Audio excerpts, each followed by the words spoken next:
Першы пункт маршруту – малочна-таварная ферма сельгаспрадпрыемства «Уцеўская». Агульнае пагалоўе тут дасягае практычна 7 тысяч, каля 2,5 дойны статак. Сярэдні паказчык здачы малака – 25 тонн. Памочнік прэзідэнта паказаў на тыповыя памылкі ў кармленні маладняку і падзяліўся парадамі наконт будаўніцтва профілакторыяў для целятаў. Работаем, строим профилактории на той зоне. Один строится на нашей Утевской зоне, один строится там на той зоне, на отделении на Совичи. Вот. Ну, восстанавливаем сараи, восстанавливаем полы, водопоение. Получили ценные советы от вышестоящего руководства с учетом их опыта по кормлению, по кадровому составу. Есть над чем работать.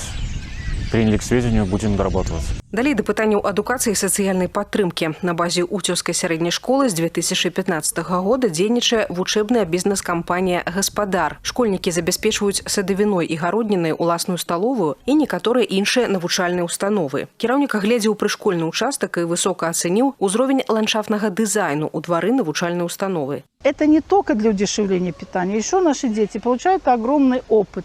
Как выращивать, что, где подсадить, эстетику, культуру, чтобы все грядочки хорошо выглядели, чтобы территория наша выглядела достойно.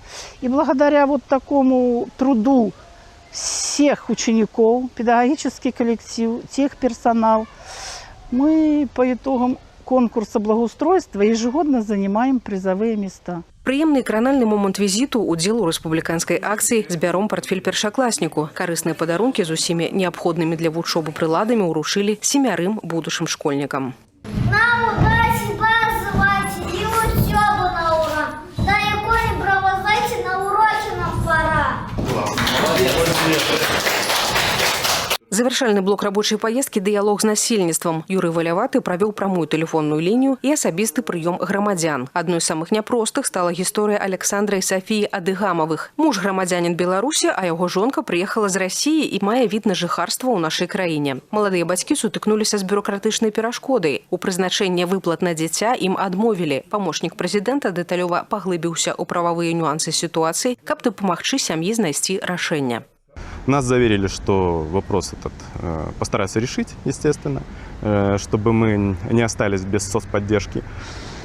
Выслушали внимательно, были очень доброжелательны, очень вежливы к нам и установили сроки, понятные для нас, по крайней мере, в которые будет дан ответ, потому как вопрос на других уровнях решался довольно долго. Усяго па дапамогу да памочніка прэзідэнта звярнуліся 6 чалавек. Спектр пытанняў аказаўся шырокі. Паляпшэнне жыллёвых умоў, абарона працоўных правоў і скаргі на шумных суседзяў. Кожны зварот узяты на кантроль, а профільным службам дадзены канкрэтныя даручэнні. Юрый Валяваты падкрэсліў, самае складанае пытанне – гэта зносіны паміж людзьмі.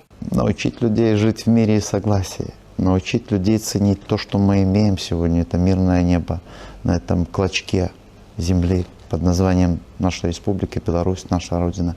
Вот это ценно. Нужно, чтобы люди понимали.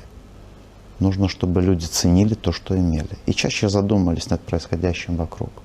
Пониманием того, что глава государства делает все возможное, иногда и невозможное, для того, чтобы мы могли развиваться, двигаться вперед и побеждать под мирным небом нашей страны. Такі комплексны падыход дазваляе бачыць рэальную карціну жыцця ў раёнах. Рабочыя паездкі памочніка прэзідэнта па рэгіёне працягнуцца, бо галоўная мэта застаецца нязменнай – развіваць эканоміку і паляпшаць якасць жыцця людзей. Вікторыя Шахварастова, Ольга Канавалова, Александр Чарнышевіч, тэлерадыёкампанія «Гомель».